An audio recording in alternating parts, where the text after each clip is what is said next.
sediaan obat itu bisa diterima dan mudah untuk dikonsumsi oleh pasien tentunya sesuai dengan kebutuhannya ya.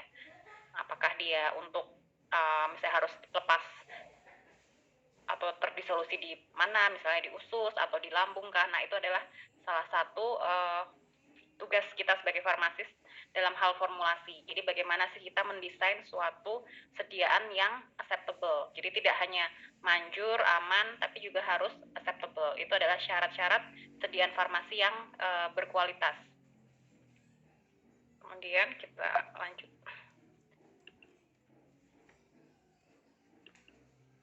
Nah, untuk keuntungannya sendiri apa sih dari tablet effervescent ini?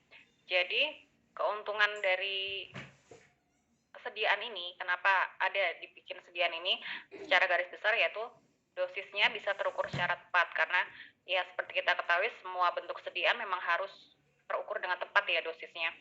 Kemudian termasuk juga dia mempunyai rasa yang menyenangkan karena ada sensasi karbonasi yang membantu untuk menutupi rasa dari zat aktif yang tidak enak tersebut. Jadi kan terkadang ada zat-zat yang mungkin agak sedikit memiliki bau yang kurang menyenangkan ya. Nah, dengan dibentuk dalam suatu bentuk sediaan tertentu, misalnya effervescent yang kita bahas sekarang, dia bisa membantu menutupi hal-hal atau rasa yang tidak nyaman seperti itu. Sehingga adanya karbonasi ini bisa membantu pengguna atau pasien untuk bisa menerima sediaan tersebut supaya bisa digunakan lebih baik. Kemudian yang ketiga keuntungannya, dia bisa melindungi zat aktif dalam kondisi asam karena dia berada dalam bentuk garamnya ya. Kan ada di dalamnya seperti kita ketahui komponen dasarnya adalah ada asam dan ada basa. Nah, asam tersebut bisa dibuat dalam bentuk garamnya sehingga asam itu tidak akan mudah terurai atau teroksidasi sebelum digunakan. Seperti itu. Kemudian yang keempat, dia sangat mudah dalam penggunaannya. Tentunya kita tahu ya, untuk menggunakan effervescent sangat mudah, tinggal menyiapkan air dalam gelas, kemudian kita tinggal larutkan, kita masukkan ke dalam air tersebut. Kemudian bisa langsung dikonsumsi. Selanjutnya dia juga memudahkan penghantaran zat aktif dalam dosis besar. Nah, ini khusus untuk effervescent ini ketika kita ada kendala dalam formulasi karena terkadang ada beberapa zat aktif yang membutuhkan dosis yang sangat besar. Jadi sangat tidak acceptable ketika misalnya harus dibuat dalam bentuk tablet biasa karena misalnya untuk dosisnya misalnya harus 1000 mg. Nah, untuk zat aktif 1000 mg itu atau bukan zat aktif atau untuk sediaan bentuk 1000 mg sendiri kalau dibuat dalam suatu bentuk tablet biasa tentunya kan sangat besar sekali, itu akan susah tertelan ya. Nah, itu yang disebut dengan tidak acceptable. Nah, bagaimana caranya sebagai farmasis kita membuat formula supaya dosis tersebut tetap bisa dihantarkan kepada pasien. Nah, salah satu alternatif yang bisa kita lakukan, kita bisa membuat dalam bentuk sediaan tablet effervescent. Karena dengan bentuk effervescent kan tidak masalah, tablet mau besar mau lebih besar lagi juga tidak masalah karena penggunaannya sudah jelas tidak langsung ditelan tapi dilarutkan terlebih dahulu. Nah, ini bisa jadi salah satu alternatif bentuk sediaan atau solusi ketika kita nanti menghadapi formula atau dosis obat yang harus besar seperti itu. Jadi bisa dalam bentuk effervescent ini ya, atau mungkin juga nanti bisa dibuat dalam bentuk minuman serbuk mungkin gitu. Nah, kita lihat case by case untuk hal tersebut. Nah, jadi intinya effervescent ini tentunya memiliki salah satu keuntungan, dia memudahkan penghantaran zat aktif yang berdosis besar. Jadi tabletnya akan lebih acceptable untuk dikonsumsi. Kemudian dia juga memiliki keuntungan rapid action, jadi cepat ya. Rapid itu artinya cepat, bisa cepat bereaksi karena setelah larut obat akan berada dalam kondisi terdisolusi ya dalam cairan pelarutnya yaitu air. Nah, tentunya hal itu ketika diminum dia akan menjadi lebih cepat untuk terabsorpsi. Seperti yang kita tahu, ketika tablet biasa kita telan, itu kan dia pasti membutuhkan waktu untuk terdisolusi secara molekuler dulu di dalam lambung ya atau usus dan seperti itu. Sehingga ada waktu onset tertentu untuk dia mulai terdisintegrasi dan terdisolusi, baru setelah itu bisa terabsorpsi zat aktifnya. Nah, sedangkan untuk bentuk sediaan effervescent ini, dia jauh lebih cepat. Setidaknya dia sedikit lebih cepat karena dia sudah dalam bentuk cairan ketika kita minum ya. Jadi sudah terdisolusi secara molekuler, kemudian tinggal kita minum. Nah, ketika sampai di tempat penyerapan yang kita harapkan, dia sudah akan tidak perlu menunggu waktu lagi untuk dia larut, karena dia sudah dalam bentuk cairan, akan lebih mudah bercampur dengan cairan gastrointestinalnya, sehingga bisa segera terabsorpsi dengan baik. Nah, tapi juga ada apa sih sisi lain, mungkin sedikit kerugian dari tablet effervescent ini. Yang pertama, dia sukar menghasilkan produk yang stabil secara kimia. Jadi memang karena seperti yang kita tahu untuk produk effervescent, dia salah satu syaratnya adalah harus kering ya. Ketika dia sedikit kontak atau mungkin dari kemasannya sedikit bocor sehingga ada udara masuk, tentunya uap air atau kelembapan dari lingkungan sekitarnya akan mudah masuk dan merusak tabletnya, karena begitu dia kontak dengan molekul air, tablet itu akan mulai hancur atau mulai mengembang jadi seperti lembab gitu. Nah, apa yang terjadi ketika kemasannya bocor, mungkin karena sudah expire, jadi kemasannya udah tidak bagus, tipis, akhirnya mungkin berlobang atau mungkin karena suatu hal ya. Nah, itu nanti tabletnya pasti akan menjadi lembab, dan ketika dia akan digunakan, dia tidak akan segera terdisintegrasi dengan sempurna seperti itu. Jadi dia tidak akan langsung hancur ya, mungkin malah jadi lama, dan kemungkinan reaksi yang kita harapkan tadi, sodanya itu tidak akan terjadi.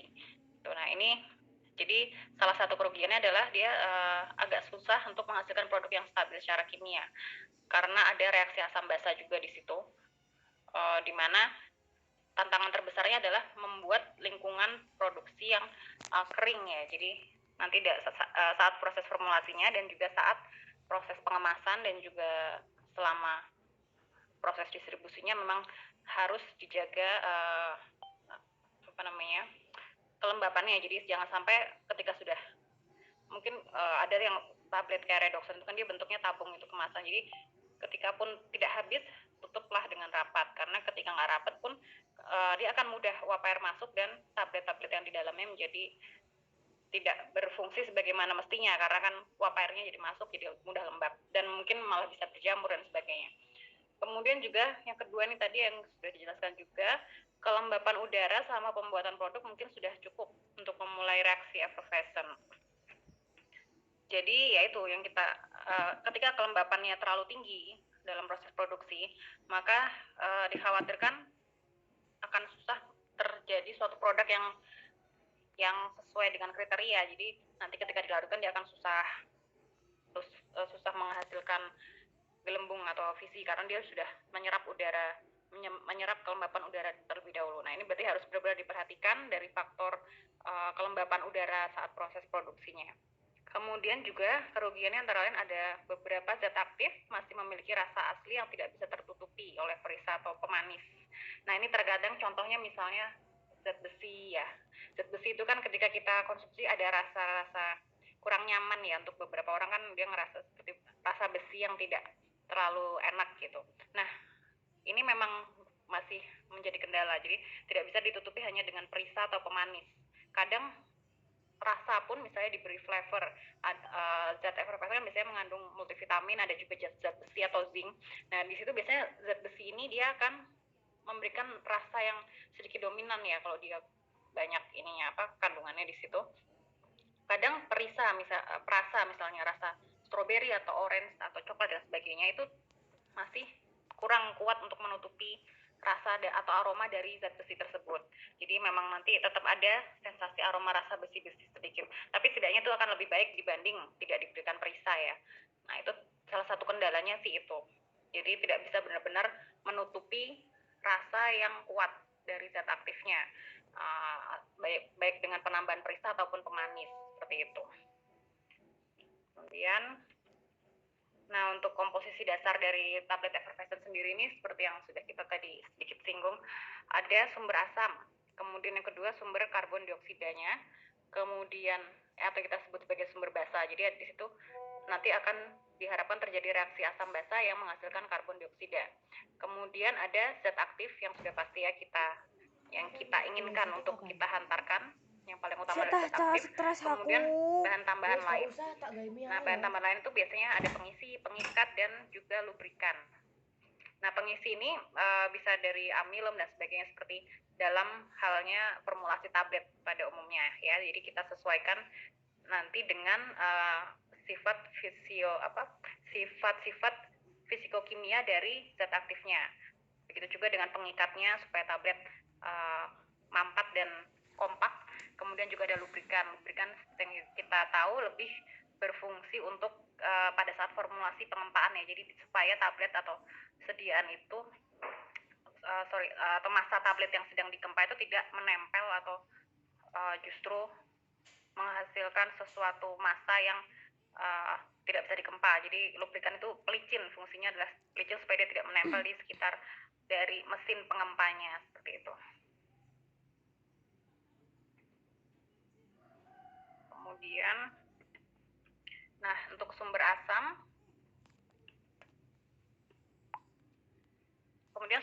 itu kita kupas sedikit apa saja sih yang dimaksud dengan sumber asam untuk formulasi ini, yaitu salah satunya dari asam makanan, antara lain yang golongan asam makanan yaitu contohnya asam sitrat. Jadi dia sering digunakan karena harganya murah. Biasanya kita sering temukan di permen-permen yang murah itu ya. Bisa kita beli di warung-warung kecil itu kan ada sitrun ya. Biasanya kalau ada dulu zaman SD mungkin suka jajan ada sitrun yang rasanya asam-asam kayak jeruk gitu ya. Nah, itu biasanya asam sitrat. Ini memang banyak digunakan secara umum. Dia sifatnya pun dia mudah dan cepat larut. Gitu sehingga sifat alir granulnya baik.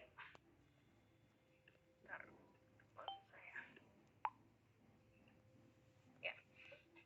Kemudian selain itu dia juga asam sitrat tuh memiliki bentuk anhidrat yang bersifat higroskopis. Jadi bentuk anhidrat itu adalah bentuk dari senyawa tersebut di mana dia tanpa sebelum dia mengikat air ya. Jadi bentuk keringnya, bentuk anhidrat itu tanpa terikat dengan molekul air. Nah, dia bersifat sangat higroskopis. Dia mudah higroskopis artinya dia mudah menyerap kelembapan dari lingkungan sekitarnya. Jadi untuk zat-zat seperti ini tentunya dalam proses penyimpanan juga harus diperhatikan karena dia bersifat higroskopis, mudah menyerap kelembapan di udara sekitarnya, maka dia harus disimpan dalam wadah yang tertutup rapat supaya ketika akan digunakan masih dalam kondisi yang baik. Karena kalau wadahnya tidak sesuai dengan kriteria penyimpanan, misalnya dia ditaruh sembarangan gitu di tempat terbuka tanpa ditutup rapat, tentunya dia akan menyerap air. Jadi mudah sekali menyerap air dan ketika akan digunakan dia akan lebih sudah menggumpal. Ketika sudah menggumpal, dia membentuk suatu agregat atau kumpalan, tentunya akan mempersulit saat terjadinya proses produksi ya. Karena pengempaannya pasti bermasalah dan selanjutnya. Jadi untuk zat-zat untuk zat-zat yang bersifat higroskopis harus diperhatikan proses penyimpanannya dalam keadaan tertutup rapat ya.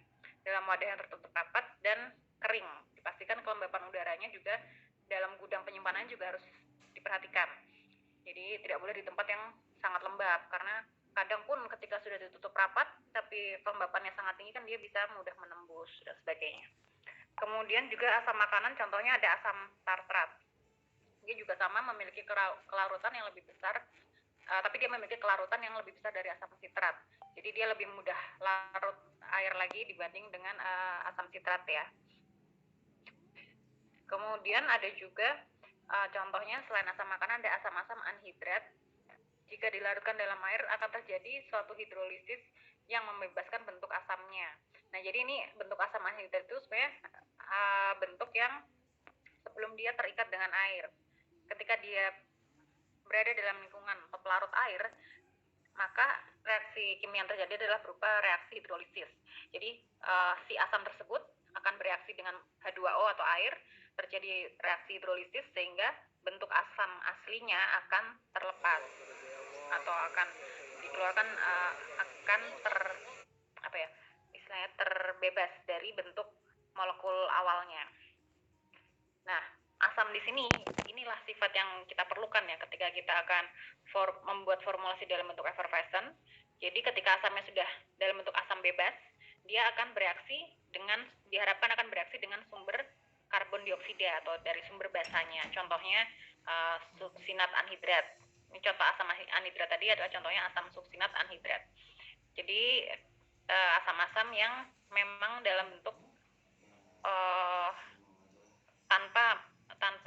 dengan atom hidrogen atau dari molekul air sama sekali.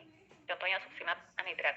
Kemudian ada juga kita bisa sumber asam berasal dari garam asam. Jadi bentuk garam dari asam tersebut. Jadi misalnya kita mau pakai asam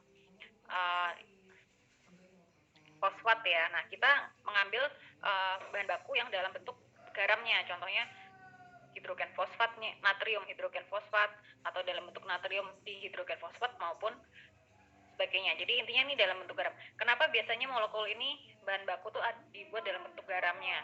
Biasanya ini adalah untuk membuat supaya bahan baku tersebut lebih stabil dalam proses penyimpanannya.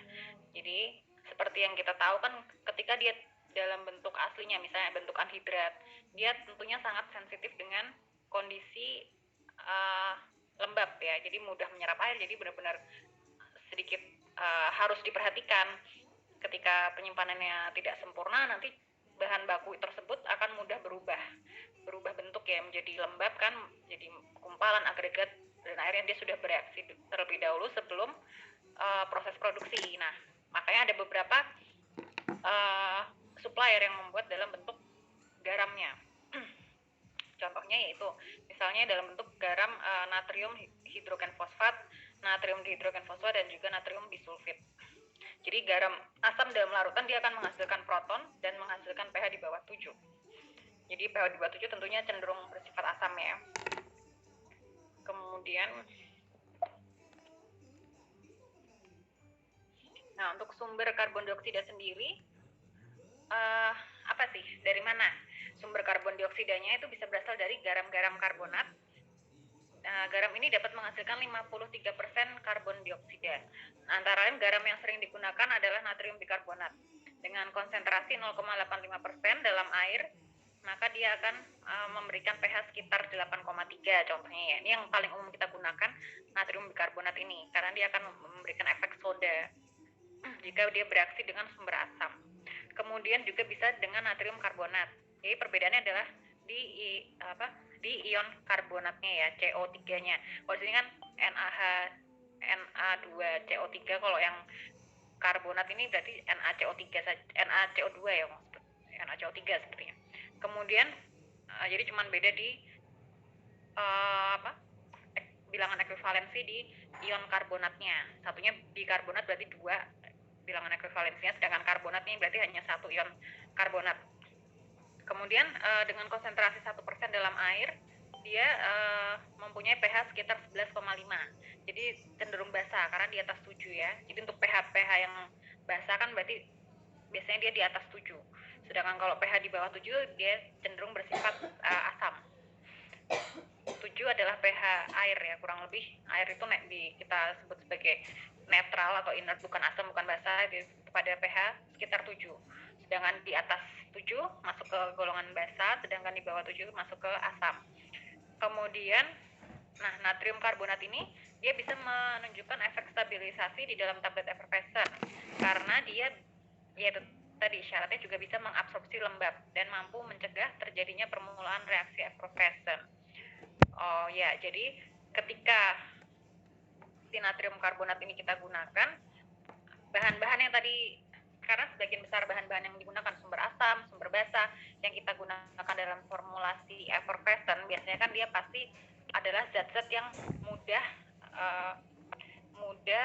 mengabsorpsi uap air ya, jadi higroskopik sifatnya. Nah, tapi dengan penggunaan natrium karbonat ini, dia bisa sedikit mencegah terjadinya permulaan reaksi effervescent karena dia berada dalam bentuk garam seperti yang saya bilang tadi. Jadi bentuk garam ini sebenarnya ini bentuk garam dari sumber basanya ya, jadi natrium karbonat, sedangkan basanya adalah ion karbonatnya itu. Nah, bentuk-bentuk garam ini dia bisa mencegah terjadinya reaksi effervescent di awal, jadi sebelum kita sediaan tersebut digunakan, dicelupkan dalam air, itu kan reaksi yang kita harapkan nantinya. Tapi pada saat formulasi tentunya hal itu tidak diharapkan terjadi ya, karena kan masih di awal dan itu diharapkan reaksi effervescent kan terjadi saat konsumsi. Nah, penggunaan bentuk garam dari sumber asam ataupun basa ini sangat membantu untuk mencegah terjadinya permulaan reaksi effervescent tersebut. Kemudian Oksigen juga bisa menjadi sumber effervescent. Ya, contohnya sumber yang dapat digunakan adalah natrium perborat anhidrat. Ya, jadi ini adalah contoh-contoh sumber karbon dioksida yang bisa digunakan sebagai sumber basa pada formulasi tablet effervescent. Kemudian zat aktif tablet effervescent ya. Biasanya apa sih yang digunakan untuk atau dalam bentuk sediaan tablet effervescent? Jadi apa sih zat-zat aktif yang dibuat dalam bentuk sediaan tablet effervescent?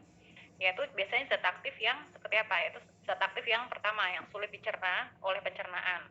Seperti yang saya jelaskan tadi di awal. Jadi zat-zat yang dia itu cenderung susah larut ya, susah larut dalam cairan gastrointestinal ya. Jadi ketika dia dibuat dalam bentuk asam ataupun garamnya, ketika dia diformulasikan dalam kondisi ada sumber asam sumber basa, maka dia diharapkan di situ dia akan lebih mudah terdisolusi karena dia sudah diformulasikan dalam bentuk dalam suatu lingkungan yang ada sumber asam dan sumber basa, di mana di situ nanti tentu akan mempengaruhi kelarutannya dalam ketika dia menyentuh pelarut berupa air, karena seperti yang kita tahu juga sebagian besar cairan gastrointestinal itu kan terdiri dari air ya. Jadi ini bisa jadi alternatif untuk zat aktif yang susah dicerna. Jadi ketika dalam bentuk effervescent kan dia sudah terlarut, sudah pasti dia larut dalam air, tinggal diminum, jadi tidak perlu terdisintegrasi lagi. Jadi ketika sampai di lambung untuk penyerapan misalnya, dia akan tinggal diabsorpsi saja. Jadi tidak perlu menunggu larut atau terdisintegrasi dulu, karena dia sudah larut ketika kita konsumsi, ketika masuk ke dalam lambung sudah dalam bentuk larutan. Seperti itu. Kemudian juga untuk zat aktif yang seperti apa? Zat aktif yang sensitif terhadap pH rendah atau tidak stabil dalam kondisi asam. Contohnya adalah zat-zat asam amino, antibiotik. Nah, ada beberapa antibiotik yang sangat sensitif dengan pH rendah ya, karena akan mudah terurai atau menjadi terionisasi dan sehingga jadi dia rusak, dan tentunya ini akan mempengaruhi efektivitas dari zat aktif tersebut. Nah, ini bisa dijadikan alternatif jika dibuat dalam bentuk effervescent, karena tentunya dia akan terlindungi dengan bentuk garamnya ya tadi. Asam amino itu contohnya adalah protein-protein tertentu ya, asam-asam amino. Kemudian ada juga untuk zat aktif yang dosisnya besar seperti yang disebutkan sebelumnya. Jadi dia misalnya untuk ketika jadi suatu formula dia harus jadi 1000 mg. Nah, itu tentunya sangat besar dan tidak acceptable ketika dibuat dalam bentuk sediaan tablet biasa. Nah, ini zat-zat aktif yang seperti ini sangat cocok untuk digunakan atau dibuat dalam bentuk sediaan tablet effervescent. Kemudian juga zat aktif yang rentan terhadap cahaya, oksigen atau kelembapan udara. Nah, contohnya misalnya vitamin C yang tentunya kita tahu, redoxon. Nah, ini adalah vitamin C kan sangat tidak stabil dalam sangat tidak stabil apabila terkena cahaya. Makanya kenapa biasanya tablet-tablet vitamin C kan dibuat dalam bentuk strip dan sebagainya, karena vitamin C akan mudah teroksidasi ketika terkena cahaya ataupun terlalu banyak oksigennya. Jadi dia akan teroksidasi dan tentunya akan pecah dan rusak, dan asam askorbat itu akan mudah terdisintegrasi ya. Jadi intinya dia ketika dia sudah teroksidasi, ketika masuk ke dalam tubuh kan tentunya dia tidak bisa berfungsi sebagaimana mestinya. Dimana kan vitamin C kan fungsinya sebagai antiinflamasi, kemudian ya seperti kita tahu untuk meningkatkan daya tahan tubuh dan sebagainya. Tapi ketika dia sudah teroksidasi, tentunya dia bukan dalam bentuk asam askorbat lagi, jadi udah pecah ionnya. Nah, tentunya kalau kita konsumsi ya percuma, kita bukan mengkonsumsi vitamin C lagi. Nah, zat-zat aktif yang seperti ini yang rentan cahaya, dia sangat bisa jadikan salah satu bentuk sediaan effervescent. Kemudian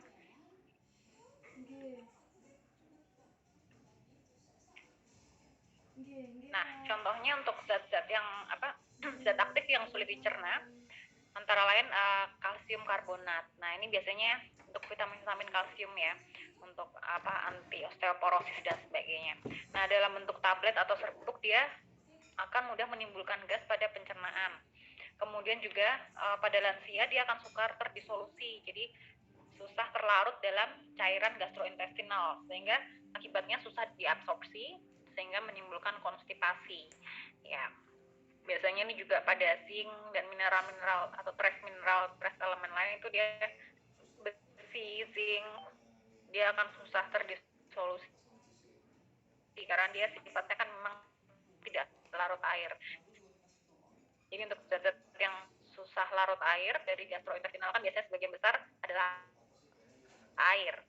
Ketika dia sulit terabsorpsi maka bisa mengakibatkan konstipasi ya, atau sembelit, susah buang air besar pada lansia dan juga anak-anak biasanya.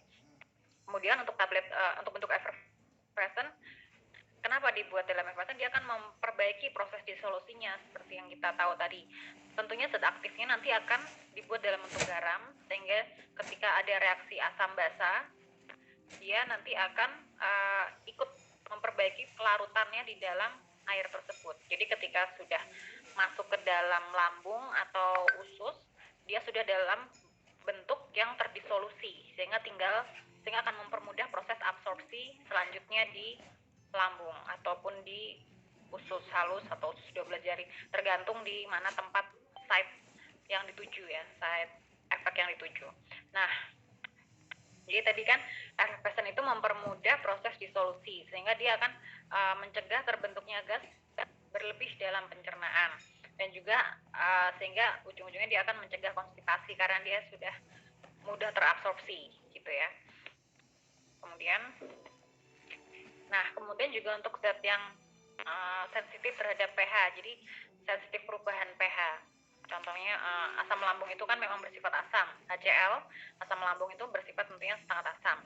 Nah, zat aktif yang tidak tahan asam, tentunya dia akan mudah rusak atau terdenaturasi. Nah, ketika dia terdenaturasi maka zat aktif tersebut akan berada dalam kondisi yang inaktif atau tetap berada dalam bentuk tidak aktifnya, sehingga ketika pun dia terabsorpsi dalam bentuk tidak aktifnya, tentunya dia tidak akan menghasilkan efek terapi yang diharapkan. Tentunya ini tidak sangat-sangat sia-sia ya buat apa kita minum obat tapi tidak memberikan efek terapi gitu. Makanya untuk hal-hal ini kita harus perhatikan ya. Jadi untuk mengatasi hal ini bisa salah satunya alternatifnya dengan dibuat dalam bentuk tablet effervescent. Kemudian juga jadi kenapa dalam bentuk effervescent? Seperti yang kita tahu, dia akan meningkatkan kelarutannya dalam asam lambung, karena kan komposisi dasar dari effervescent sendiri ada sumber asamnya. Tentunya asam dalam asam pasti akan mudah larut, dan juga dia bisa dalam bentuk garam akan mempermudah kelarutan dalam air atau pelarutnya, sehingga ketika dia larut dalam asam lambung, dia akan mengurangi keasaman dengan cara mengurangi keasaman dari asam lambung tersebut, dan dia mencegah terjadinya inaktivasi atau degradasi zat aktif tersebut, sehingga bisa terabsorpsi lebih maksimal.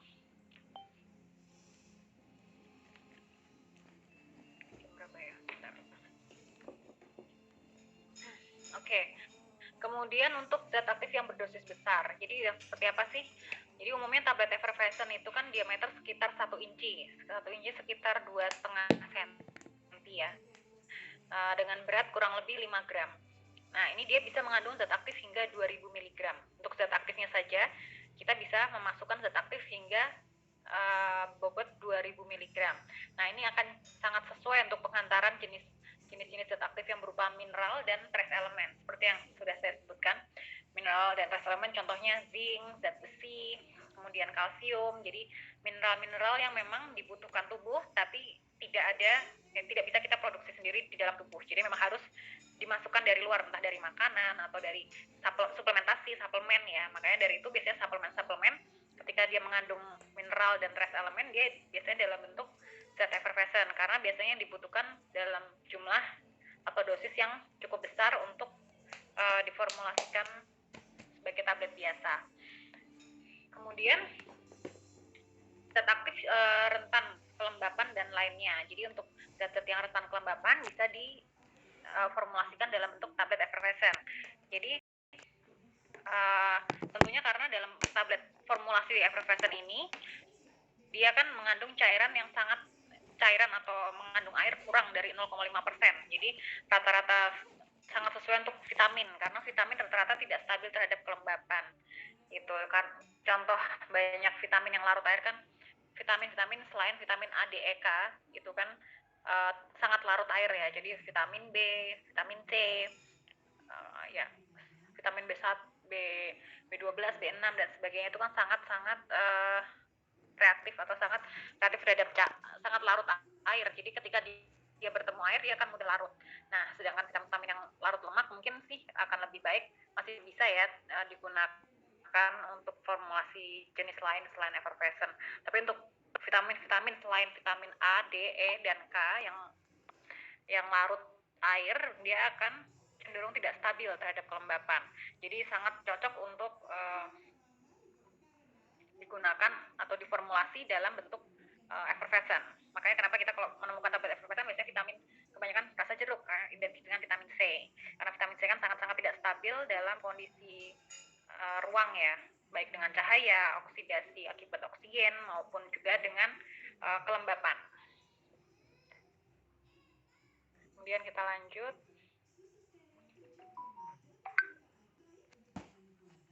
Oke, untuk bahan tambahan lain, nah apa sih pengikat yang biasanya digunakan? Yaitu pengikat efektif yang sering digunakan adalah PVP, biasanya dalam formulasi effervescent. Nah, ini ditambahkan pada serbuk yang digranulasi dalam keadaan kering, kemudian dibasahi oleh cairan penggranulasinya, biasanya cairan pembasahnya berupa isopropanol, bisa juga etanol atau hidroalkohol. Nah, alkohol itu sebagai zat penggranulasi untuk pelarut PVC. Jadi kalau kita menggunakan PVP, kita akan menggunakan alkohol untuk zat penggranulnya, sebagai zat granulasinya. Kemudian untuk pengisinya hanya digunakan dalam jumlah kecil, karena zat yang menghasilkan effervescent sudah cukup banyak. Jadi sebenarnya perbedaannya formulasi tablet effervescent dengan tablet biasa, kalau untuk tablet effervescent tuh dia lebih banyak zat aktifnya, karena emang sesuai dengan kebutuhannya tadi ya. Kenapa dibikin effervescent ya, karena dia dosisnya, zat aktifnya terlalu besar untuk diformulasikan dalam bentuk tablet biasa, sehingga jadi dibuat dalam bentuk effervescent. Berbeda kan dengan tablet biasa, tablet biasa kan kemungkinan zat aktifnya justru biasanya malah lebih sedikit dibanding pengisinya, akan lebih banyak pengisinya dan sebagainya. Karena itu juga untuk akseptabilitas juga ya, kembali lagi, karena kadang untuk zat aktif yang sangat kecil dosisnya, ketika dia tidak dihantarkan dengan pengisi atau yang cukup, maka dia akan dirasa terlalu kecil dan itu akan tentu tidak acceptable.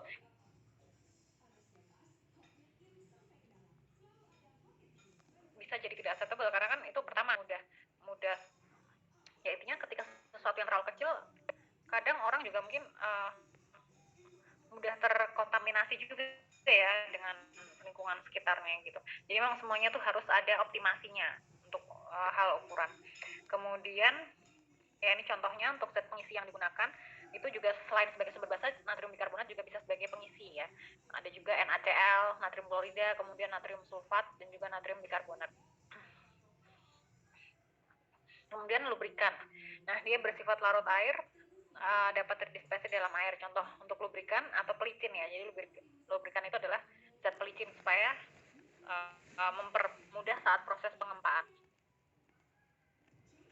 Contohnya yang sering digunakan untuk tablet effervescent adalah natrium benzoat dan juga PEG 800. Kemudian untuk metode pembuatan effervescent sendiri, ya seperti pada umumnya untuk pembuatan tablet effervescent dia memerlukan kondisi kerja dan juga metode tertentu dalam pembuatan. Nah, karena dia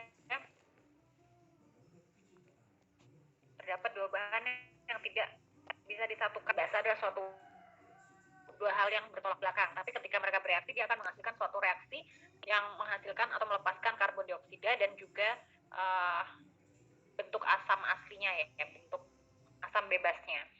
Nah, reaksi kedua bahan ini, asam basa ini akan dipercepat dengan adanya air, makanya mulai akhir produksi sampai ke tangan pasien tidak boleh sedikit pun sediaan itu kontak dengan air. Jadi sebelum digunakan harus benar-benar kemasannya rapat, dan kalaupun memang sudah dibuka sebagian maka harus ditutup dengan rapat supaya ketika digunakan masih bisa berfungsi secara optimal. Kemudian juga suhu tinggi dapat mempercepat kerusakan bahan tablet. Jadi kondisi panas atau suhu ruang yang terlalu tinggi juga bisa membuat tabletnya rusak. Jadi harus dijaga pada suhu yang relatif rendah atau suhu kamar mungkin sekitar 25 derajat dan sebagainya. Kemudian untuk proses pembuatan tablet effervescent sendiri dia membutuhkan suatu kondisi yang khusus di mana kelembapan harus relatif rendah dan suhunya harus dingin. Hal ini tentunya untuk mencegah granul atau si tablet itu melekat pada mesin karena pengaruh kelembapan udara ya. Jadi di sini kita bisa juga melihat bahwa fungsi lubrikan atau pelicin pada tablet effervescent itu juga sangat penting ya, walaupun mungkin walaupun jumlahnya mungkin tidak besar, tapi dia memegang peranan penting karena formula atau komposisi dari tablet effervescent itu dia sangat rentan terhadap kelembapan dan juga suhu. Ketika tidak sesuai dengan suhu atau kelembapannya bisa berpengaruh pada proses kempanya pada saat proses pengempaan tabletnya. Bisa terjadi pelekatan pada mesin dan sebagainya.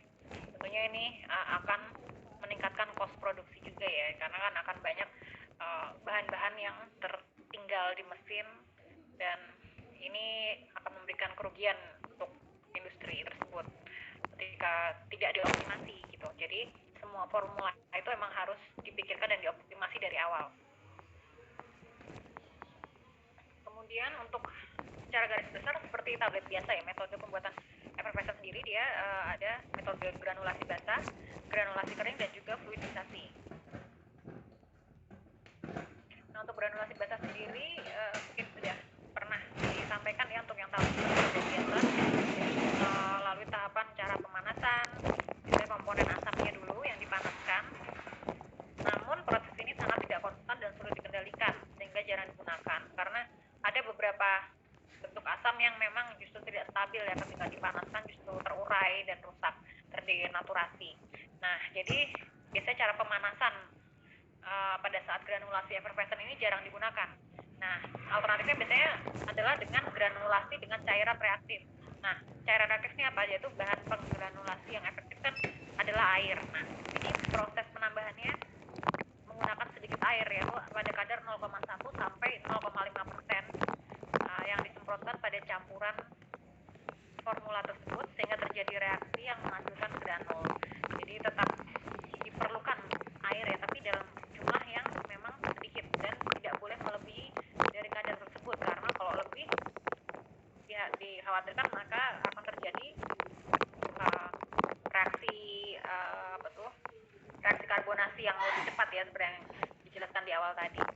Kemudian granul yang masih lembab itu juga ditransfer ke mesin tablet. Jadi ketika sudah mulai lembab kan dia membentuk gumpalan-gumpalan granul-granul kecil, dia akan ditransfer ke mesin tablet.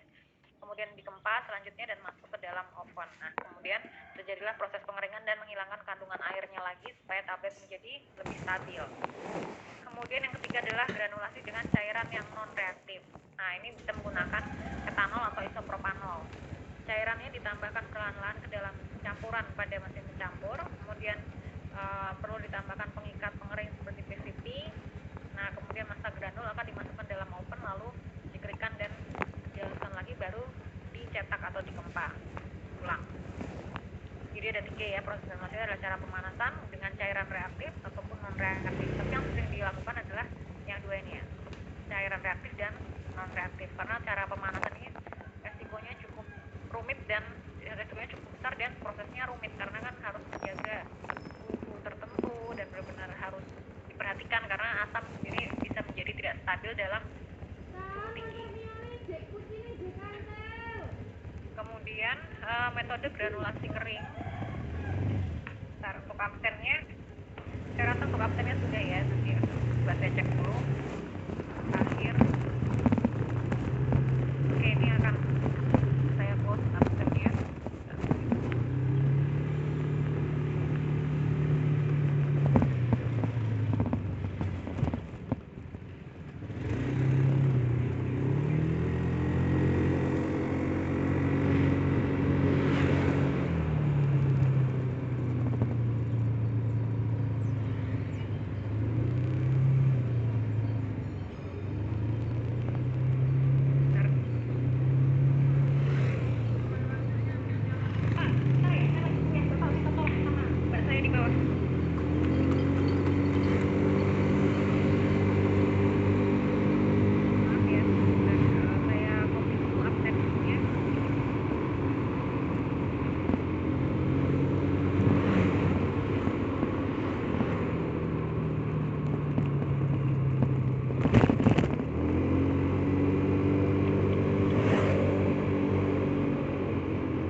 pelajari dulu cara slugging dan juga untuk kompaktor.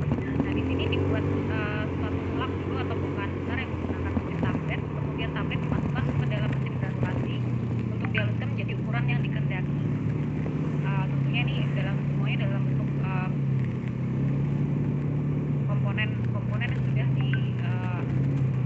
disatukan. Jadi dia membentuk satu slug atau bongkahan besar yang sudah dikempa di awal sampai membentuk satu slug, kemudian dihancurkan lagi. Kemudian ada juga cara kompaktor. Dia menggunakan mesin khusus roll kompaktor yang mengempas serbuk keramik menjadi serbuk pita atau lempeng di antara dua roll. Jadi ini ada mesin khususnya menggunakan suatu roll kompaktor. Nah, dia dihaluskan menjadi granul dalam mesin granul. Jadi tujuannya pun sama ya, untuk granulasi kering akan untuk granulasi kering ini tentu tujuannya dari slugging ataupun mesin khusus kompaktor ini akan dibuat satu granul lagi yang lebih kecil untuk dikempa lebih lanjut. Kemudian untuk metode fluidisasi ya, tadi jadi ada granulasi basah, kita lihat ya, jadi ada 3 untuk yang effervescent ini: granulasi basah, granulasi kering, dan juga fluidisasi. Kemudian metode fluidisasi dengan metode Bristol, dia menggunakan satu alat semprot khusus yang dilengkapi dengan saluran penyemprot bahan pengikat dan juga saluran udara pemanas. Nah, di sini ada gambaran untuk alatnya, itu dia kita kenal sebagai Wurzel process untuk metode fluidisasi. Jadi inti dari metode fluidisasi ini adalah melakukan proses pembasahan pada komponen formula atau zat aktif, pengisi, dan yang sudah dicampur yang siap di granul, maka dia untuk membentuk granul dilakukan proses penyemprotan atau dengan cairan. Jadi kita sebut dengan fluidisasi. Fluid artinya cairan, jadi pemberian cairan dengan mekanisme semprot. Kemudian bisa kita lihat gambarannya di sini untuk alatnya seperti ini, gambaran umum ya, karena untuk detailnya biasanya kadang kan alat tuh beda merek, bisa beda lagi, bisa berbeda-beda. Nah, kemudian di sini ada proses di sini ada proses cairan fluidnya yang akan digunakan untuk menyemprotkan. Kemudian starting materialnya dimasukkan ke dalam ke atasnya di bagian tangki yang sebelah atas.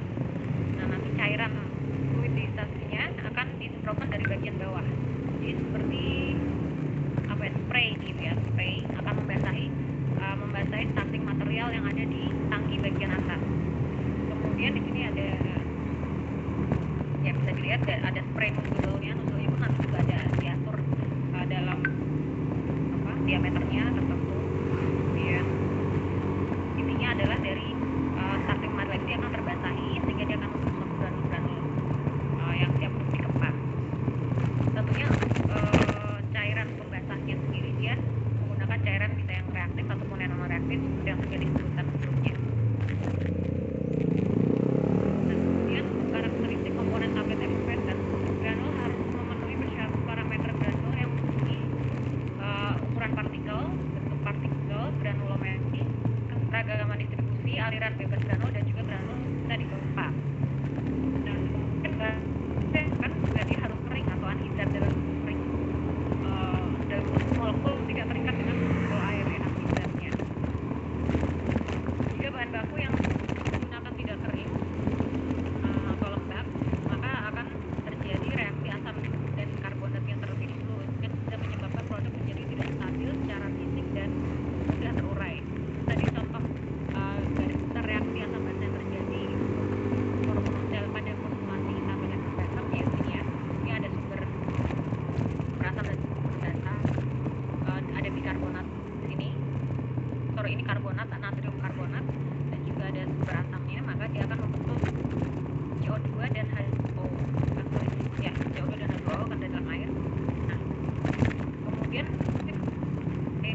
hidroksin 20 mg. Kemudian PVP ini tadi yang pelarutnya, kemudian sekitar 3% atau 45 mg. Ada sukrosa, pemanis ya untuk menutupi rasa, memperbaiki rasa.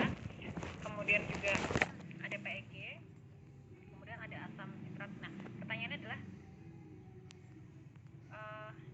berapakah sumber asam atau sumber basa yang harus ditambahkan dalam formula ini. Nah, kita akan lihat untuk kasus ini bagaimana perhitungannya, berapa bobot asam dan bobot basa yang harus ditambahkan ke dalam formulanya. Nah, di sini bobot totalnya adalah 1500 mg. Jadi di sini ada dua ya, yang kita kenal ada fase dalam dan fase luar. Untuk fase dalam sendiri dia ada zat aktif yang berupa vitamin C dan piridoksin dengan pengikat PVP dan juga pengisinya sukrosa. Nah, berat total dari fase dalam sendiri adalah 98%-nya. Kemudian fase luarnya yang terdiri dari plastik hanya 2%. Vianya ada. Di sini kita Vianya ada. Berapa sih fase dalamnya Iya, totalnya? Via. Jadi 98% Iya, Sofia. dari 1500 Oke. Makasih, Kak. mg. Kontennya tak masukin ya, Kak? Kemudian fase luarnya 2% dari 1500 mg total tabletnya ya. Jadi kita dapatkan 30 mg. Kemudian yang fase dalamnya didapatkan 1470. Wih. Iya, langsung rono tah ngono bisa. Berapa bobot fase dalamnya berapa? Fase luarnya berapa? Kemudian bobot asam dan basa totalnya bisa kita hitung setelah kita tahu. Oh, jadi bobot fase dalam sekian, fase luar 30 sekian. Kemudian bisa kita hitung. Jadi asam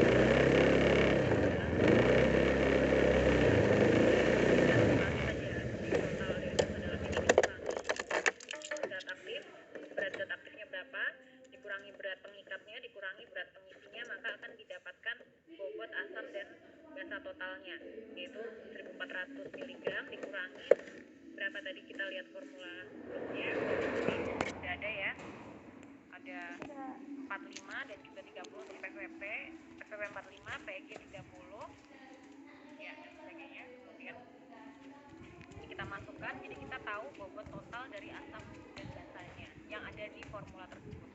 Kita dapatkan angka 680 mg. Nah, dari sini analisa perhitungannya, mol ekivalen kandungan asam dan basa dalam formulanya kita harus tahu dulu.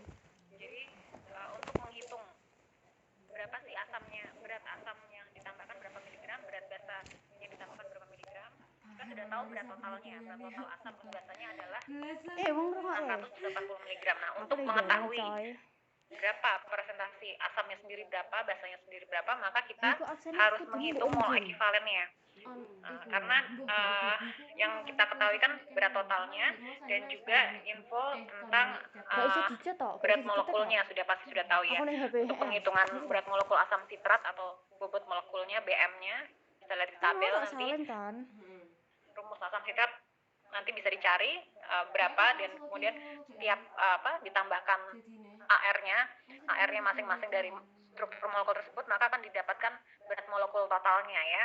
Ini tidak perlu saya jelaskan karena pasti di kimia dasar sudah diajarkan ya.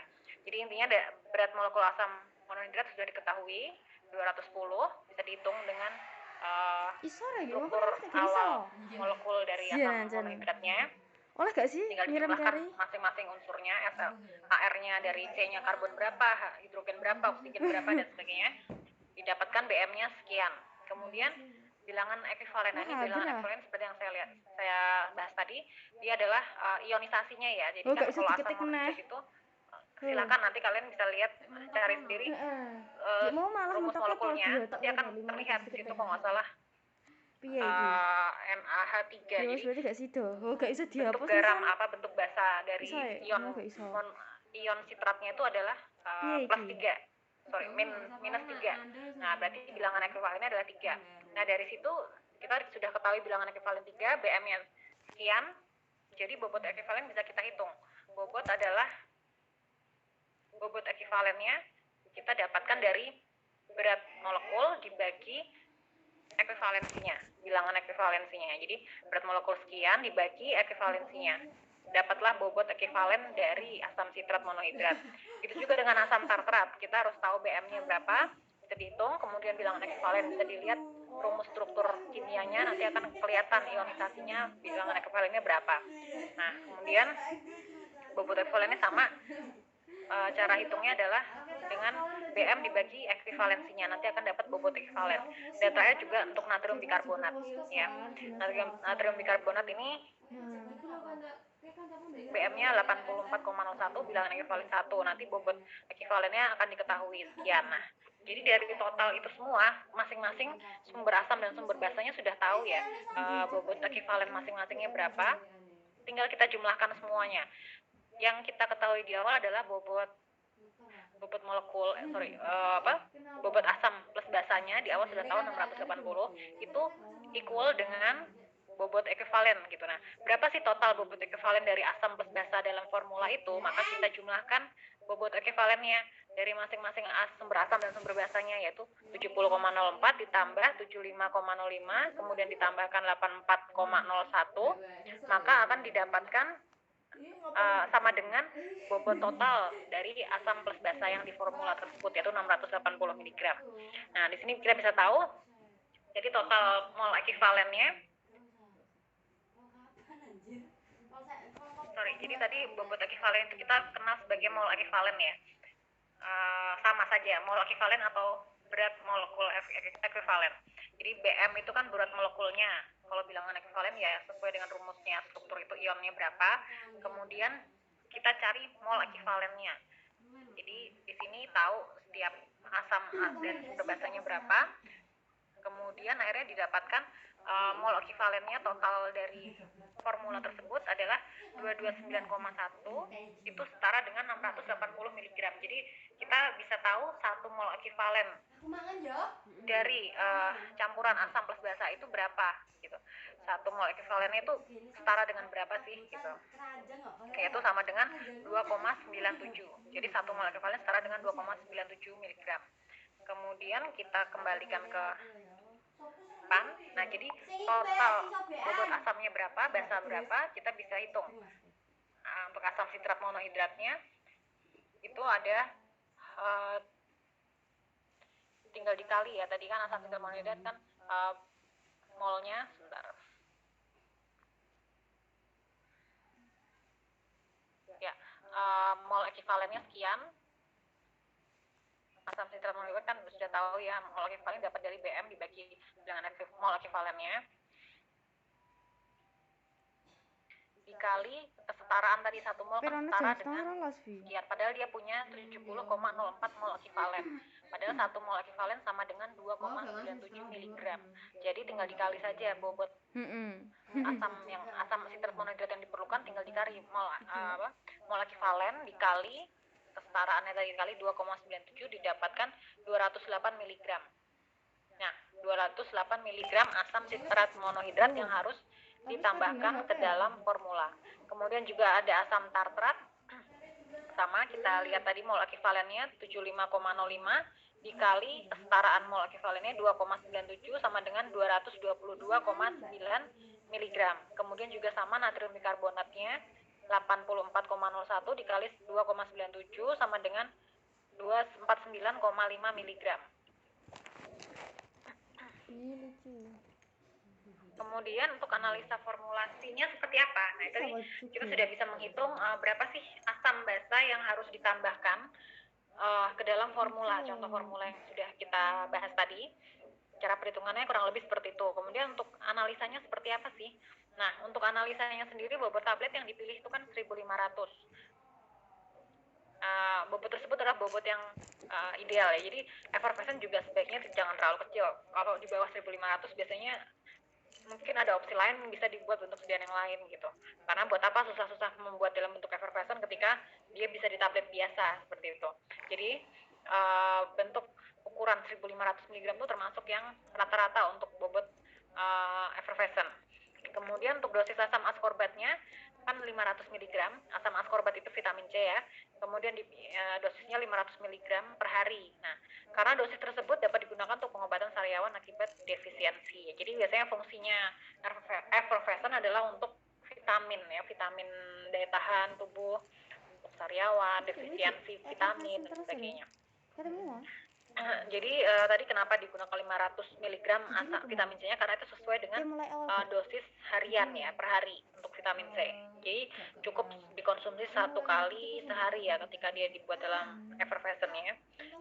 Kemudian untuk jumlah piridoksin yang harus dikonsumsi per hari sebanyak 2,22 miligram untuk laki-laki. Kalau untuk perempuan maksimum dosisnya sehari adalah 2 miligram. Jadi piridoksin yang digunakan untuk di sini adalah untuk pengobatan anemia sideroblastik dan untuk merawat kelainan metabolisme akibat defisiensi dari piridoksinnya sendiri. Jadi dia memiliki dosis sebesar 100 sampai 400 mg per hari. Nah, dosis piridoksin kalau dalam formula itu kan 20 mg per hari, masih masuk ke rentang dosis. Jadi ini dibedakan ya, dosis untuk yang pengobatan itu kan rentangnya sangat besar, 100 sampai 400 mg itu untuk pengobatan anemia sideroblastik.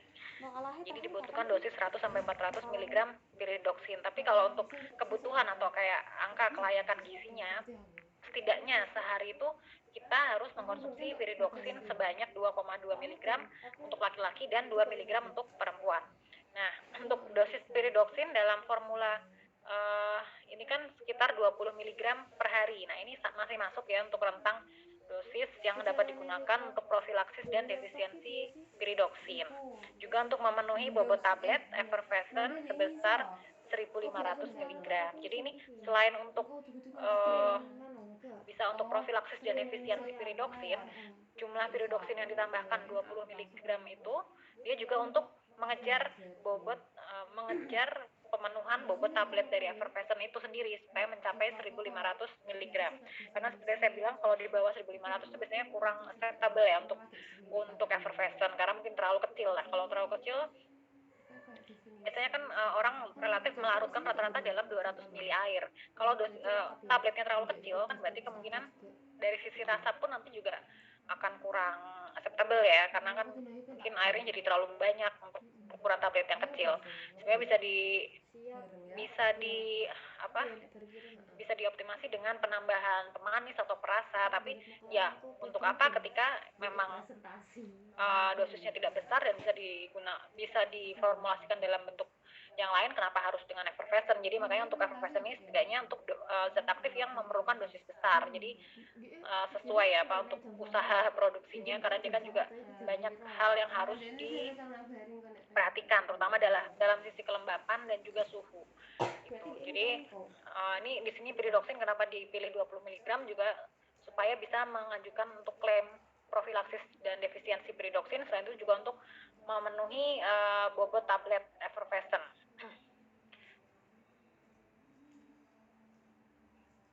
Nah, kemudian untuk analisa formula vitamin C.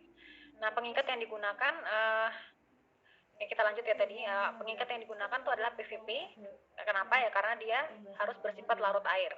Kemudian konsentrasinya dipilih 3% karena dia sesuai standar konsentrasi PVP sebagai pengikat dalam formulasi dan teknologi farmasi, yaitu antara 0,5 sampai 5%. Nah, biasanya angka 3% ini didapat dari hasil trial and error atau percobaan ya, atau dari hasil formulasi. Nanti kita selanjutnya akan kita bahas untuk besok untuk materi bagaimana sih kita memilih berapa kadar yang harus kita masukkan dalam suatu formula. Itu kan semua ada teori optimasinya, jadi nggak sembarang enaknya berapa ya, 3%, 2%, itu semua pasti ada dasarnya. Kenapa dipilih 3%, optimasinya dalam formula seperti apa harus diperhatikan. Kemudian, nah ini untuk angka 0,5 sampai 5% untuk PVP biasanya kita juga bisa dapat dari COA-nya ya. COA itu Certificate of Analysis-nya PVP. Jadi kita bisa lihat PVP ini biasanya kalau digunakan sebagai pelarut itu tuh berapa sih kadarnya yang harus digunakan, seperti itu. Bisa juga kita searching dari sumber-sumber, misalnya mungkin dari jurnal-jurnal juga bisa seperti itu. Dan intinya nanti kadar ini yang ditambahkan tuh pasti harus ada dasar scientific base-nya ya, dan ada dasar dari hasil trial atau uji optimasinya dari suatu formula. Kemudian juga untuk pengisinya sukrosa. Jadi sukrosa sama dengan gula biasa ya, gula pasir itu sukrosa. Nah, ini kenapa digunakan sukrosa? Karena pengisi yang digunakan adalah golongan gula sekaligus supaya memberikan rasa yang acceptable atau manis. Konsentrasinya untuk sukrosanya 15%. Dasarnya adalah sesuai standar konsentrasi sukrosa sebagai pengisi pada formulasi dan teknologi farmasi 2-20%. Jadi udah ada standarnya untuk pemanis, gula sebagai pengisi pada formulasi itu kadarnya adalah 2-20%.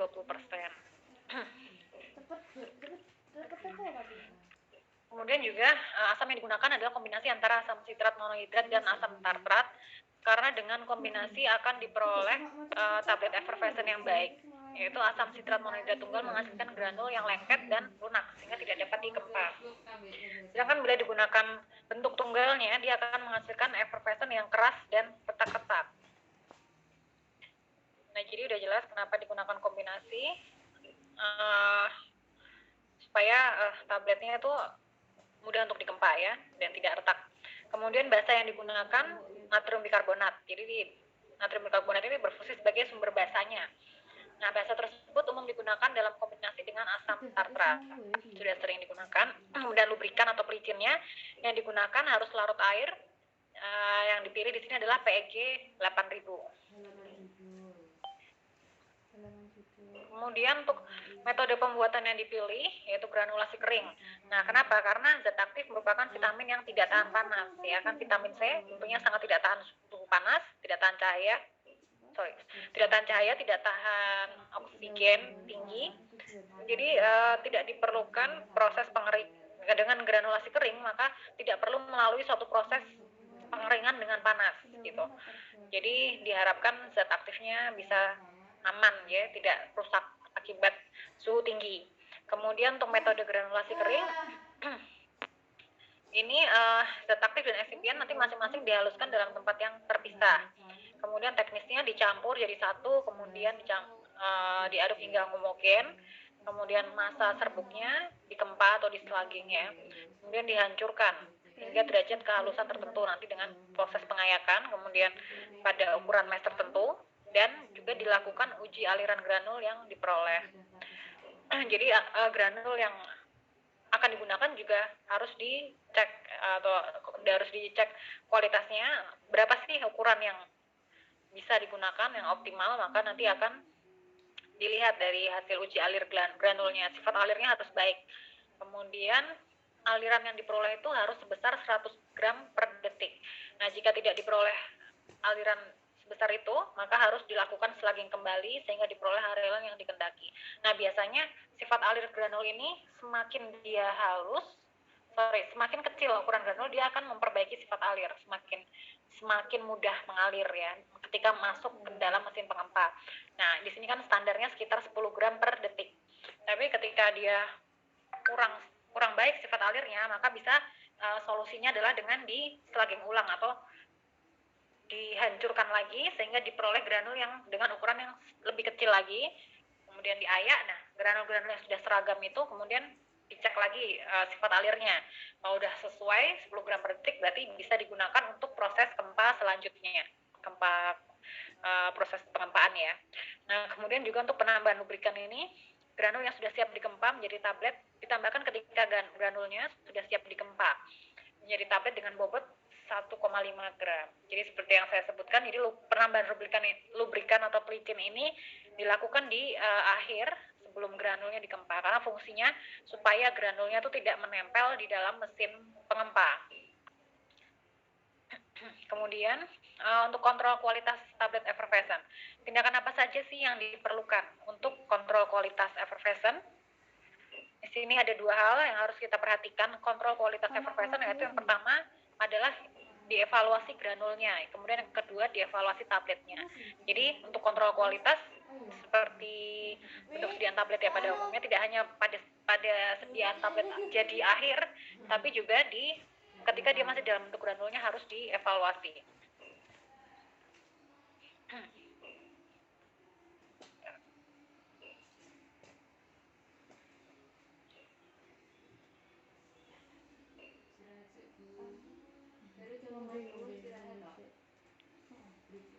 Ya, kemudian untuk evaluasi granul sendiri, tujuannya adalah untuk memeriksa apakah granul yang terbentuk memenuhi syarat atau tidak sih untuk dikempa. Jadi granul-granul yang mau dikempa itu harus dilihat standar kualitasnya, parameternya, apakah dia memenuhi syarat untuk proses pengempaan yang selanjutnya.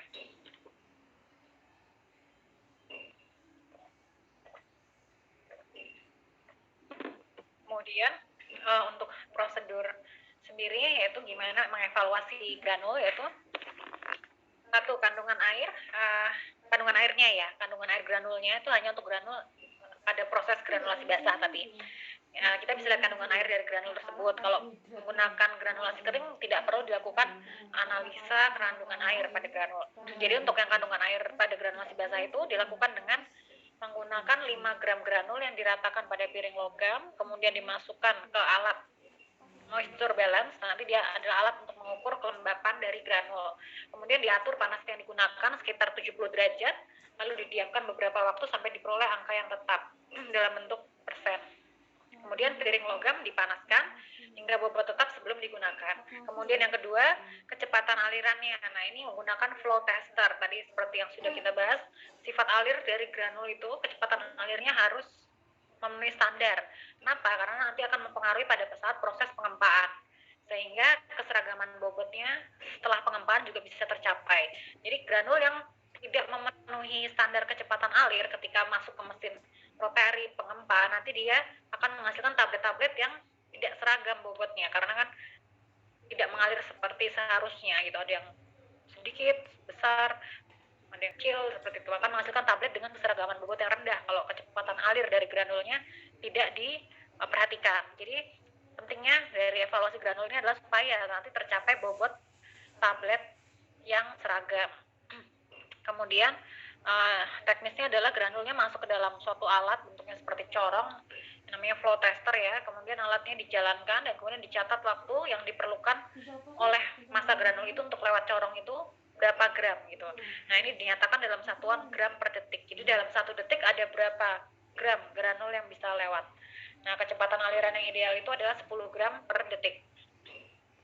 Kemudian kadar pemampatan. Nah, ini untuk memampatkan granul juga masukkan 100 gram granul dalam gelas ukur 250 ml, volume dicatat sebagai ketukan ke 0. Jadi pertama volume awal V0 sebagai pada ketukan ke 0. Kemudian dilakukan pengetapan atau pengetukan pada volume dan volume pada ketukan ke 10, 50 dan 100 nanti dilihat. Kemudian jadi pemampatan tuh seperti dientapkan ya, dientapkan tuh sepadat apa sih dia. Jadi awal dia dimasukkan, dihitung tuh volumenya seberapa ya, tingginya dicatat pada awal dimasukkan mesin. Kemudian pada awal dimasukkan gelas ukur. Kemudian setelah ditetapkan sekali, ini nanti pada 10 kali, 10, 50 dan 100 itu dicatat. Yang dicatat adalah pada pengetapan ke 10 kali. Tap, tap, tap, tap sampai 10, catat berapa volumenya diukur. Terus diketuk lagi sampai ketukan ke 50, diukur lagi mampatnya, volumenya tuh mampat sampai seberapa dan selanjutnya. Kemudian bobot granul yang digunakan tuh ditimbang. Nah, kemudian untuk penghitungan kadar pemampatan itu bisa dengan persamaan di bawah ini, yaitu dengan variabel namanya kadar pemampatan atau KP. Itu rumusnya bisa dilihat V0 volume awal dikurangi volume pada saat T ketukan dikali 100%. Jadi di sini penafsiran hasilnya adalah granulnya memenuhi syarat jika KP-nya kurang dari 20%. Artinya proses pemampatannya itu tidak terlalu jauh. Jadi kalau dia pemampatannya sangat jauh, itu kan berarti nanti dia otomatis mampatnya akan lebih besar ya, jadi lebih dari 20%. Jangan dia harus di bawah 20%, jadi tidak terlalu mampat. Kemudian untuk evaluasi bobot jenis dari granul, dia jumlah gram granul dimasukkan ke dalam gelas ukur. Kemudian dicatat volumenya, ditimbang bobot granul yang digunakan, dan rumusnya bisa dilihat dari bobot jenisnya adalah P, dinyatakan sebagai variabel P sama dengan bobot granul W dibagi volume granul tanpa pemampatan. Maaf.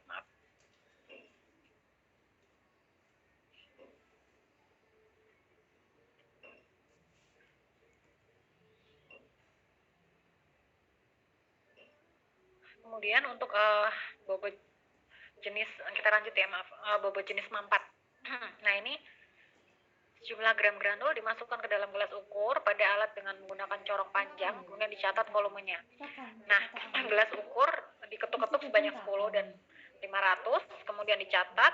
Nah, kemudian nanti dimasukkan ke rumus PN ini ya, bobot jenis mampatnya berapa sama dengan bobot granul dibagi volume granul pada ketukan ke 10 atau ke ketukan 500. Nah, untuk evaluasi selanjutnya, untuk granul bisa dilihat indeks kompresibilitasnya. Dihitung dengan persamaan PN dikurangi P dibagi PN ya kali 100%. Ini tadi kompresibilitas tuh, PN ini tadi kan bobot jenis mampat ya. Jadi setelah kita tahu bobot jenis mampatnya berapa, kita gunakan untuk menghitung indeks kompresibilitasnya dengan rumus ini. Kemudian perbandingan Hausner juga bisa kita hitung dengan persamaan seperti ini. Jadi angka Hausner itu adalah berat jenis setelah pemampatan dibagi berat jenis sebelum pemampatan. Penafsirannya adalah untuk apa sih perbandingan Hausner ini? Nah, granul itu memenuhi syarat jika angka Hausnernya di atas 1. Artinya kalau di atas 1 berarti berat jenis setelah pemampatan itu lebih besar dibanding sebelum pemampatan. Nah, kemudian evaluasi tablet selanjutnya itu adalah untuk memeriksa apakah termasuk ke evaluasi tabletnya. Setelah jadi tablet effervescent, evaluasi apa yang kita lakukan. Nah, ini pertama adalah tujuannya untuk memeriksa apakah tablet memenuhi persyaratan resmi atau farmakope atau non resmi atau non farmakope.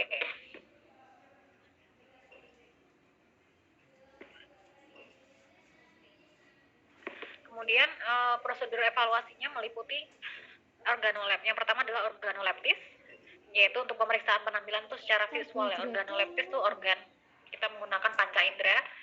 Kemudian homogenitas bentuk dan warna tampilan tablet itu bebas dari kerusakan, harus bebas kontaminasi bahan baku atau dari pengotor saat proses pembuatan.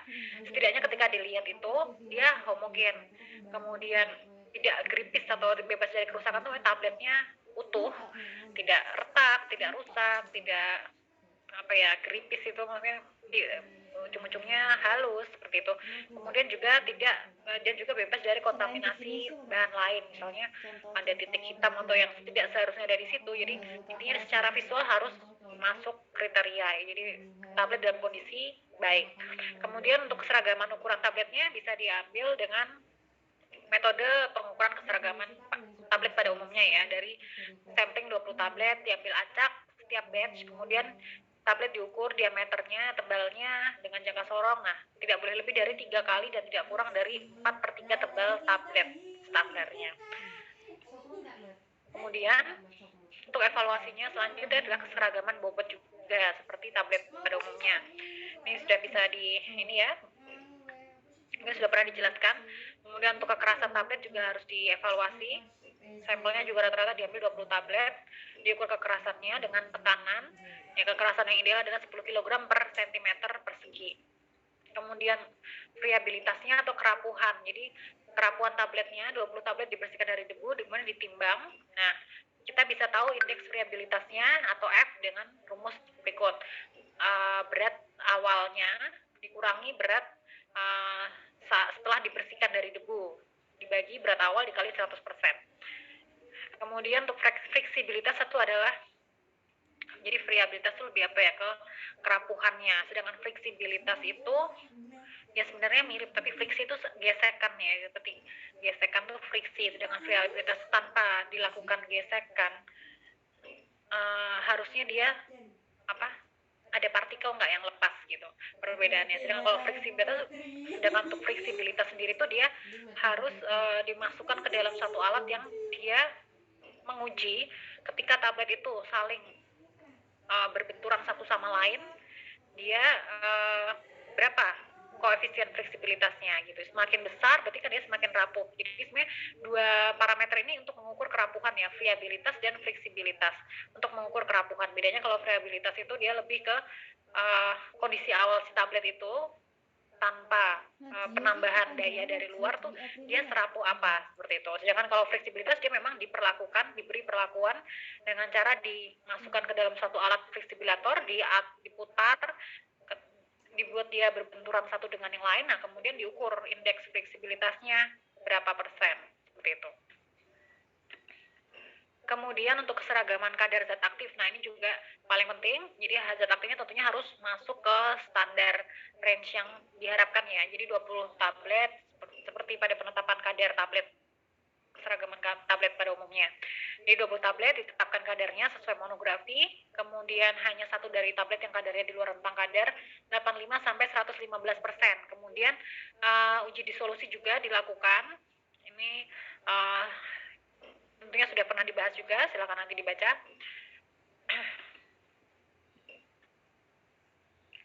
Ya, kita sudah selesai di sini. Silakan kalau ada pertanyaan.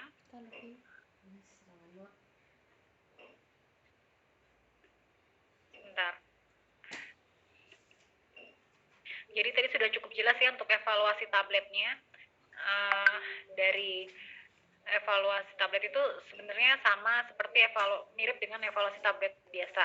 Jadi ada keseragaman bobot, kerapuhan, dan juga ada uji disolusi dan keseragaman zat aktifnya, kadar zat aktifnya. Ini bisa dilihat di situ.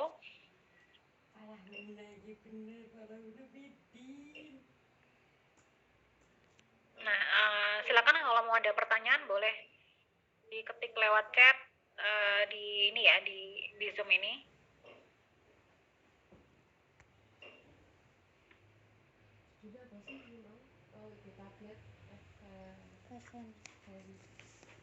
Untuk sesi pertanyaan nanti saya buka sampai jam 10 ya. Kalau ada pertanyaan boleh diajukan sekarang. Nanti setelah jam 10 kita ada sedikit kuis atau sedikit tugas, bukan kuis ya, tugas. Silakan kalau ada yang mau ditanyakan bisa diketik di kolom chat sampai jam 10 ya. Pertanyaan saya buka sampai jam 10.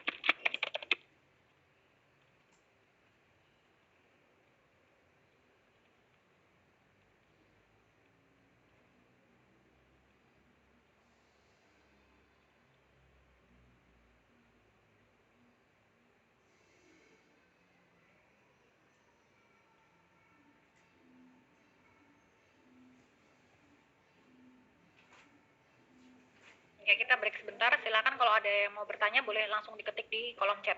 Nanti jam 10 saya kembali lagi ya.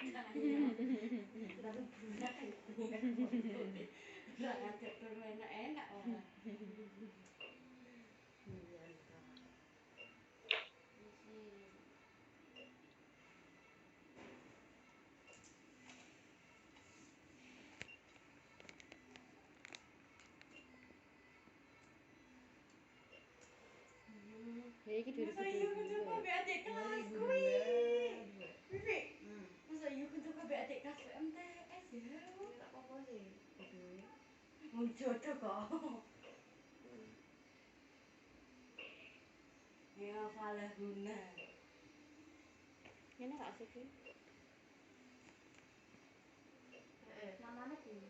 Bukain nomor. Itu. Kok rata tengah kowe? Ayo kita tak kena sih.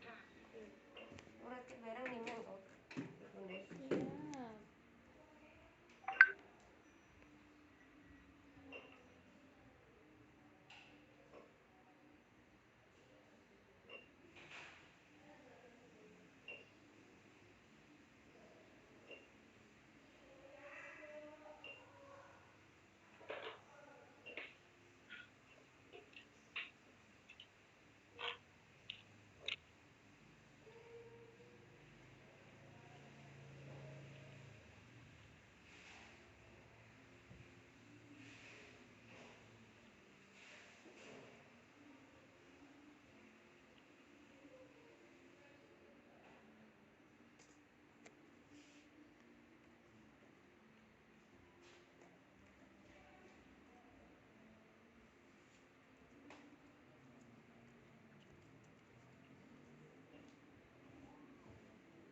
Ih, sumpah.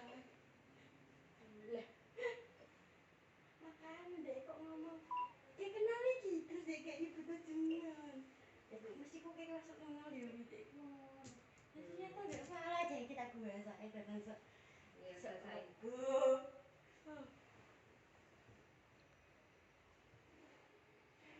Iki daftar isi dhisik ya, gak kata pengantar dhisik ya.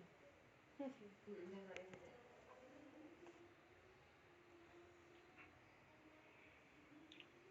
Ki pira no konmu? Iku rolas. Biasanya nek umum rolas.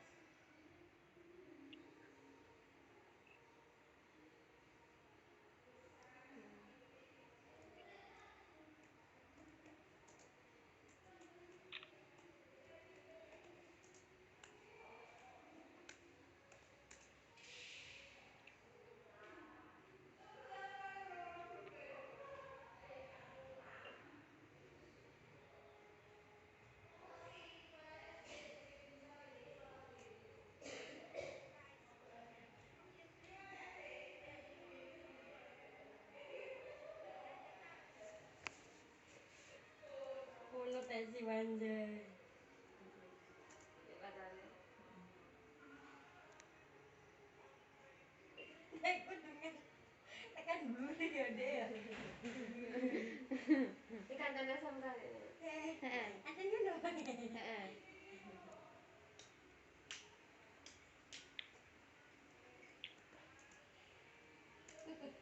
Iku pacara wong ndi?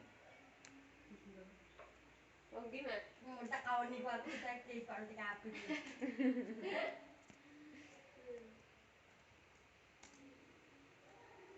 Ya aku saya tidak menyangka.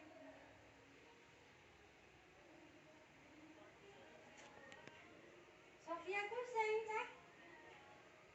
Farmasi apa?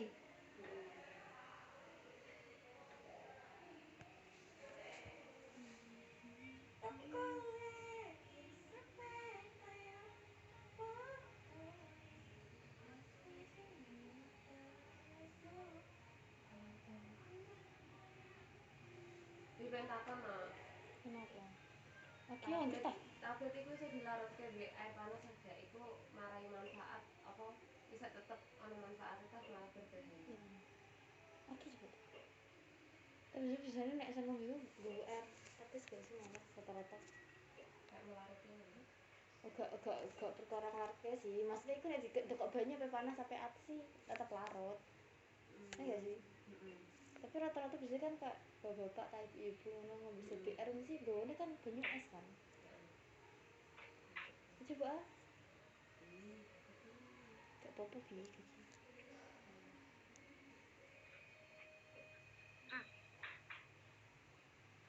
Wes.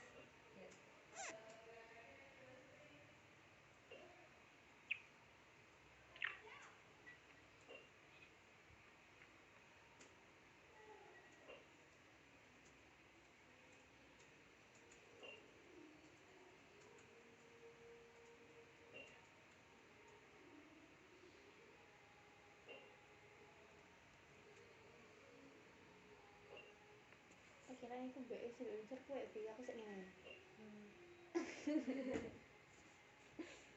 Jangan tahu mana. Ya Allah. Assalamualaikum.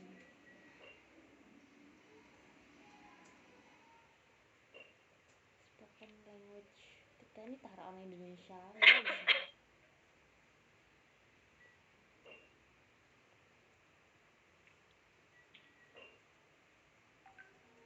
Percuma lah. Sumpah. Gak dia kan jadi Instagramnya tuh. Padahal aku bisa Thailand tapi tidak bisa Indonesia.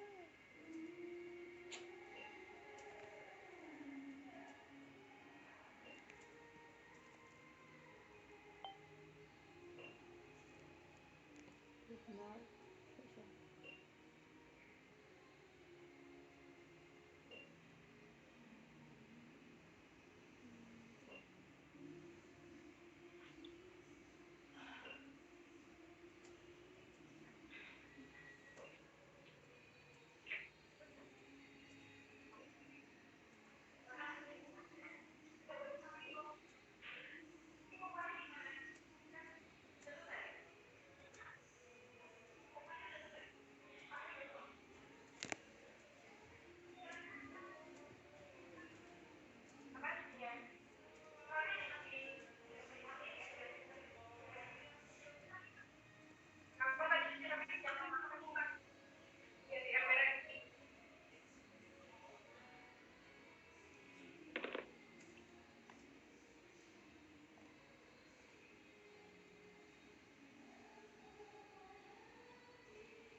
Gak kata pengantar dhisik sih.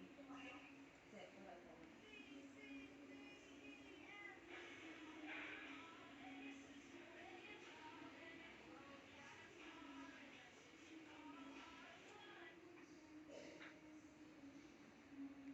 Apa dhisik? Aku kata gini nggih laporan iki kata pengantar dhisik.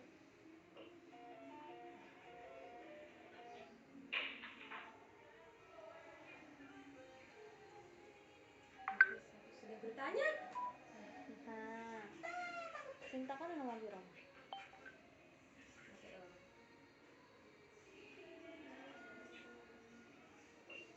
Besok isu sih angin. Enak iki. Heeh. Soal.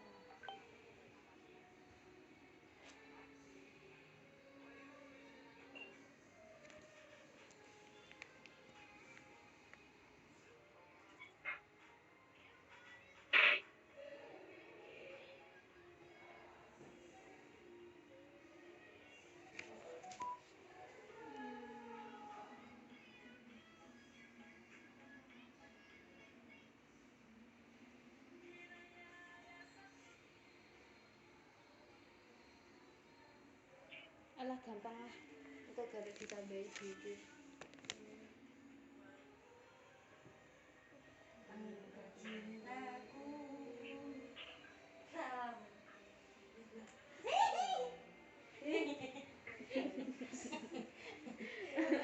Para sing ngojek buka rumah nanti kan lho. Lah. Alasan 1000 alasan. Temenan kau baikan. Kamu. Musuhan dong. Iku rak jenenge ora temenan anjir. Ya aku iki toko sepatu ganti. Aku wis ora tau wis sepatu kan temen lagi ngene. Kudu tandingin sithik ngene. Iya. Iya. Anak saya bocas. Yo kan pas lipat iki. Sopo gede. Telepon. Ayang. Ayang.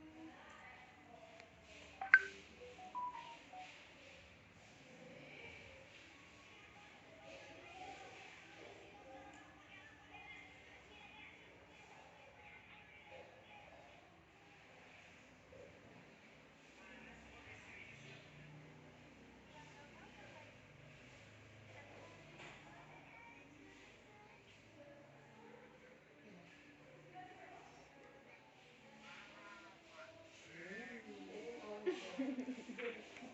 Ini. Agak sih. Padahal yo wis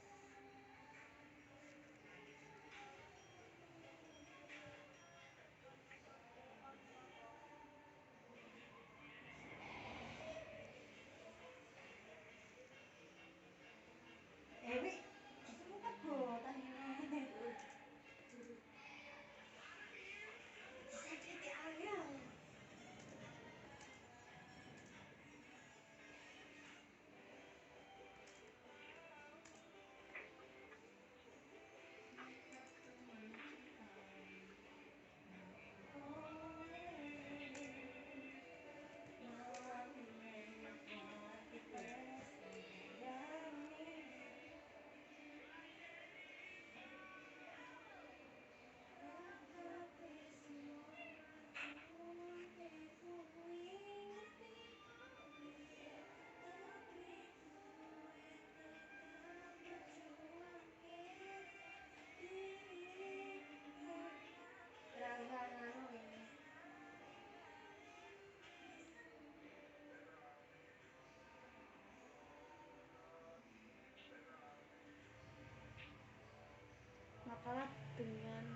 Makalah yang berjudul karbohidrat ngono pi. Masa ngono dengan tema makalah dengan tema karbohidrat ngono. Iya, ngono tok aja no. Makalah yang ngomong ya ngono kabeh. golek sing jujur saya farmakologi Mm-mm. farmakologi karbohidrat Oke oke. Yang berjudul farmakognosi karbohidrat. ngono wis mati Oke.